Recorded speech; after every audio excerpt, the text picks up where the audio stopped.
tardes, chicos del Triunfo. Hoy estamos en la 7ª semana. Nos corresponde el tema proteínas conjugadas. Bueno, hoy ya veremos el tema y luego haremos un resumen de proteínas en general. Para empezar, ¿qué es una proteína conjugada? Viene a ser un tipo de proteína especial en el cual hay tanto aminoácidos como grupos prostéticos que son no proteicos. Se suman ambos y forman proteínas conjugadas. Son un tipo de proteínas especiales, ¿no? Diferente a las anteriores, ¿no?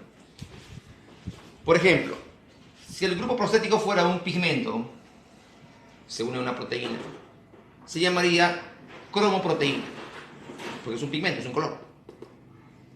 Por ejemplo, la hemoglobina, formada por una proteína globular simple llamada globina y un grupo prostético M que tiene un fierro en el centro y de esa manera emite un color rojo que se llama M unido a la globina da hemoglobina.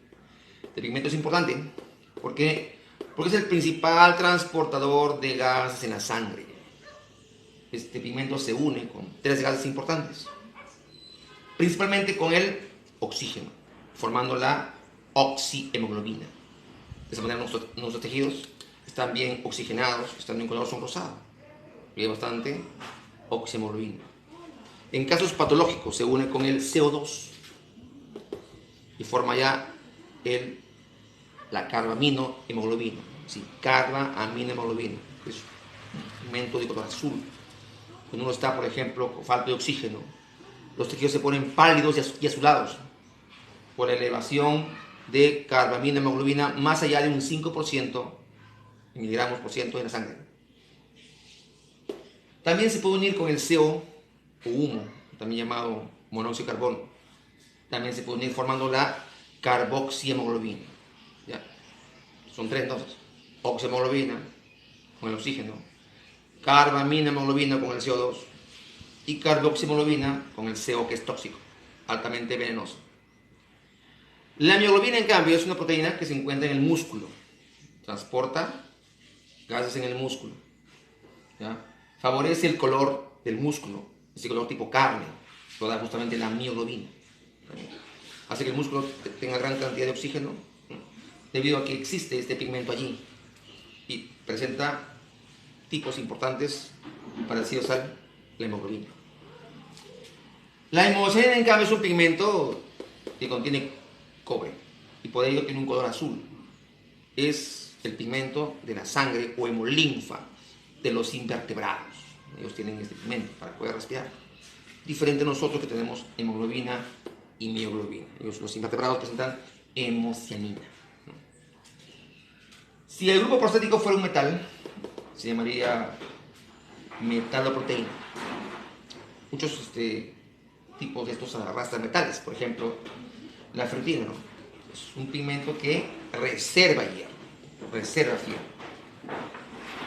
La transferrina, en cambio, es un pigmento que transporta hierro. La insulina, en cambio, es una proteína que lleva bastante cromo, porque es un metal activador, ¿sí? Bueno, actúa a nivel de la glucogénesis, favoreciendo la formación de glucógeno. Si el grupo prostético fuera un lípido, se llamaría lipoproteína. Un ejemplo de eso son las membranas celulares, ¿no? Donde hay bastante cantidad de lípidos, cerca de un 45%. La membrana celular presenta cerca de un 45% de lípidos. Primeramente tiene fosfolípidos, que son lípidos especiales, ya vimos eso, ¿no? Son fosfolípidos anfipáticos que presentan un grupo polar y un grupo polar. Por esa razón forman bicapas lipídicas, los fosfolípidos, junto con el colesterol, que también es un lípido también agregado. Forman así complejos, ¿no?, de bicapa lipídica para el modelo mosaico fluido. Integradas ahí las proteínas, ¿no? Por esa razón, la membrana celular es un tipo de lipoproteína especial, ¿no? Si el grupo prostético fuera, por ejemplo, un glúcido, un azúcar, un carbohidrato, se llamaría glucoproteína, ¿no? Ejemplo, tenemos ahí los anticuerpos, o sea, las llamadas inmunoglobulinas, ¿no? que se forman básicamente dentro de los plasmocitos. Son células especiales derivadas, ¿no? Células de la sangre, que pueden realizar formación de, ¿no?, un encuentro con los antígenos, pueden captar y así lograr permitir que estos sean a su vez devorados por los fagocitos. Los anticuerpos favorecen justamente eso. Hay varios tipos de anticuerpos, también llamados inmunoglobulinas. Por ejemplo, tenemos la inmunoglobulina M, que es la que sale en las primeras etapas de la inflamación.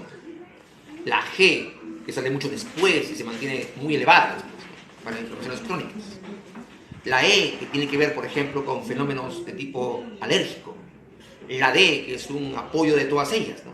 La A, que es una inmunoglobulina que se encuentra y es muy importante, sobre todo en el lactante, cuando recién nace, hace muy poco tiempo que nace, ¿no? El calostro, la primera leche materna, contiene bastante inmunoglobulina A, que favorece la defensa del tubo digestivo de un niño cuando nace recién. Todas ellas son tipos de glucoproteínas. También, por ejemplo, ahí tenemos la famosa mucina, un tipo de glúcido especial, glucoproteína, que contiene, ¿cierto?, azúcares, y es importante porque forma el moco, ese moco filante que conocemos, que es pegajoso, ese moco que es básicamente lubricante y también permite, por ejemplo, la captación de, bueno, de antígenos para que luego sean eliminados, ¿no? El sistema respiratorio tiene bastante cantidad de mucus, justamente para eso, humectar el sistema, el aparato respiratorio, humectarlo, favorecer la captación de partículas nocivas y luego eliminarlas. Todo eso son sustancias, repito, lubricantes. Cuando el grupo procético es un fósforo, aparecen las llamadas fosfoproteínas, importantes, porque son proteínas de reserva. Por ejemplo, tenemos eso en la leche. Una famosa es la famosa caseína. Caseína en la leche. Uno, por ejemplo, cuando ve la formación del queso, uno dice, ¿por qué es el queso? Porque la leche se coloca mayormente suelen colocarlo, ¿no?, así, en estómagos de animales, ¿no?, donde hay bastante cantidad de renina, cuajo. Cuando esta leche cae ahí, automáticamente, ¿no?, esa renina coagula la caseína. Se forma de tipo de grupo, medio grumoso, medio sólido, llamado queso, gracias a la presencia de caseína que contiene fósforo ahí, ¿no?, el queso. Cuando el grupo es un ácido nucleico, que se une a una proteína, se va a llamar nucleoproteína. Así, ¿no? Son importantes porque aquí están enorme cantidad de ellas mismas. Por ejemplo, los ribosomas, ¿no?, formados por ARN y proteínas.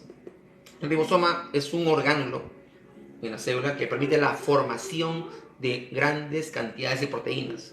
Son los formadores de la misma. De esa manera, los ribosomas se constituyen en agentes primordiales para la formación de un montón de proteínas, ¿no? Los ribosomas son interesantes. El ADN y la histona, que vimos que es una proteína globular, ¿no?, juntos formarán lo que se llama la cromatina.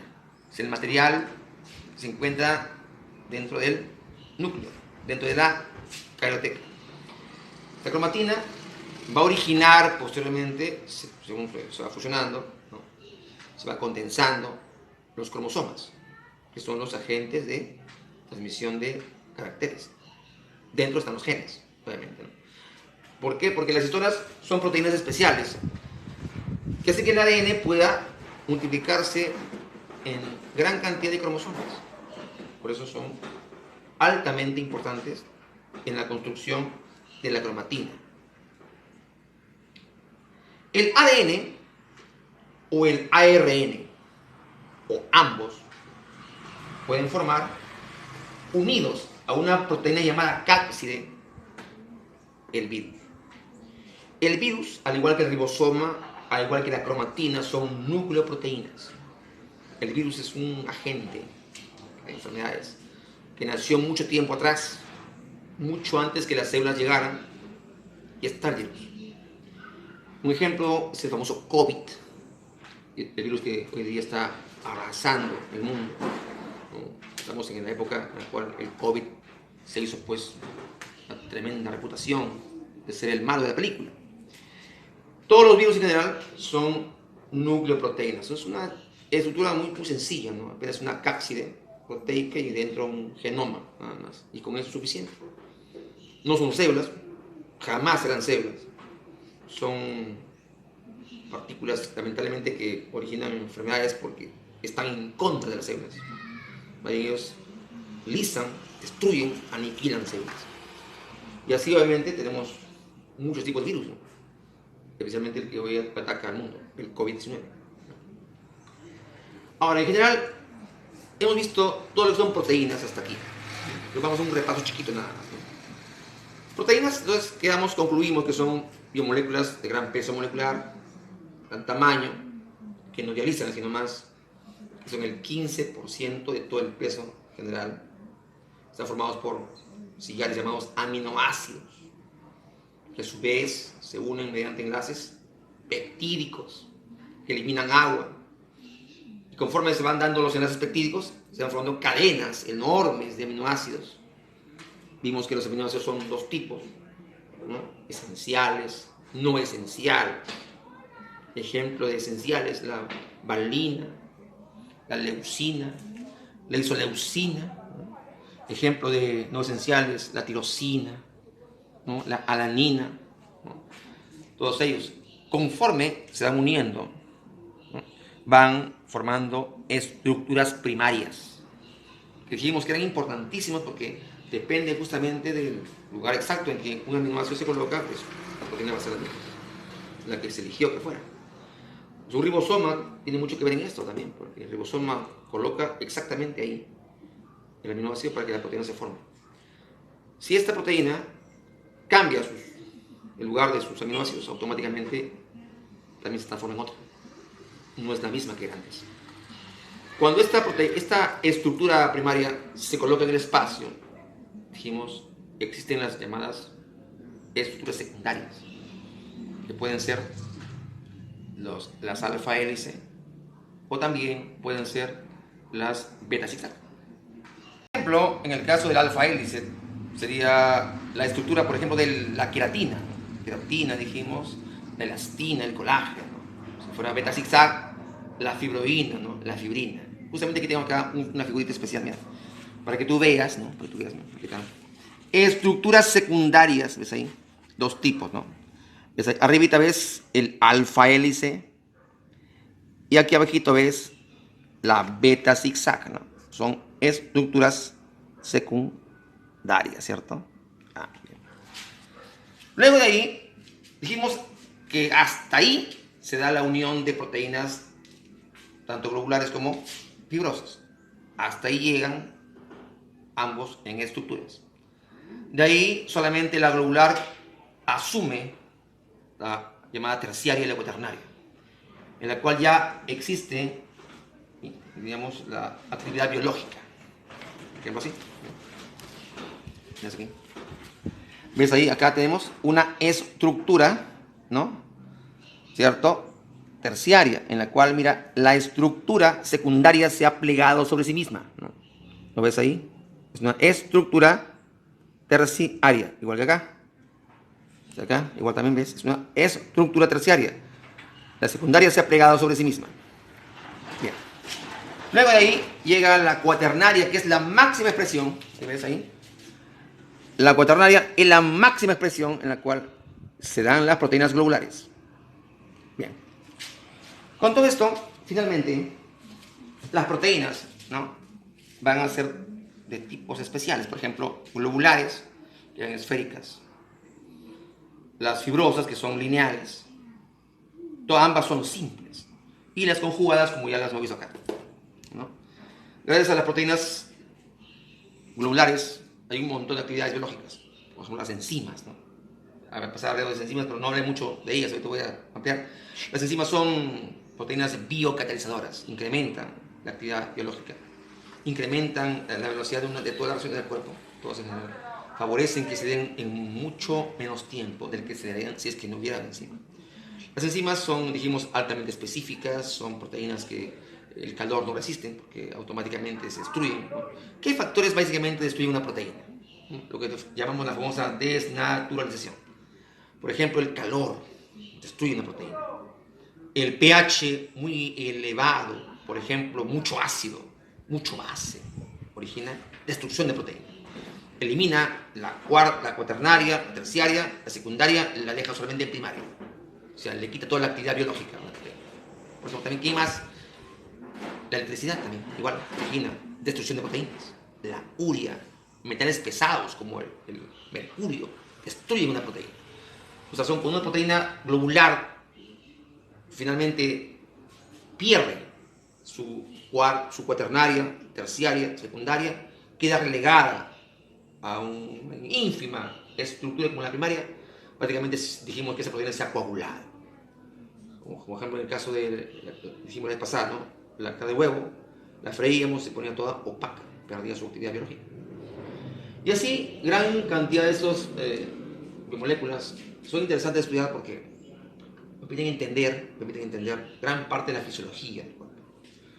La proteína no puede ser un componente que no se coloque en la dieta, porque sin la proteína no existen estructuras, mucho menos enzimas que puedan formarse. O sea, siempre hay que consumir bastante cantidad de carne, huevo, leche, contiene bastante proteína, ¿no? La proteína es cerca del 15% del peso total, dijimos. Esto ha sido un resumen para ustedes, ojalá que les haya gustado, chicos. Ya estamos avanzando, ahora sí, ya estoy un poco más restablecido, felizmente, gracias a Dios. Agradezco a la gente que se ha preocupado por mí y me ha estado constantemente llamando. He estado mal, parecía que iba a tener, pero no, felizmente no fue el COVID. Y espero que esta vez sí ya nos integremos a la gran familia triunfalina. Y espero pues que les haya gustado el videito acá. Estaremos en otra sesión muy grande, otra vez igualito. Hoy día y ojalá quédense en casa, nos vemos.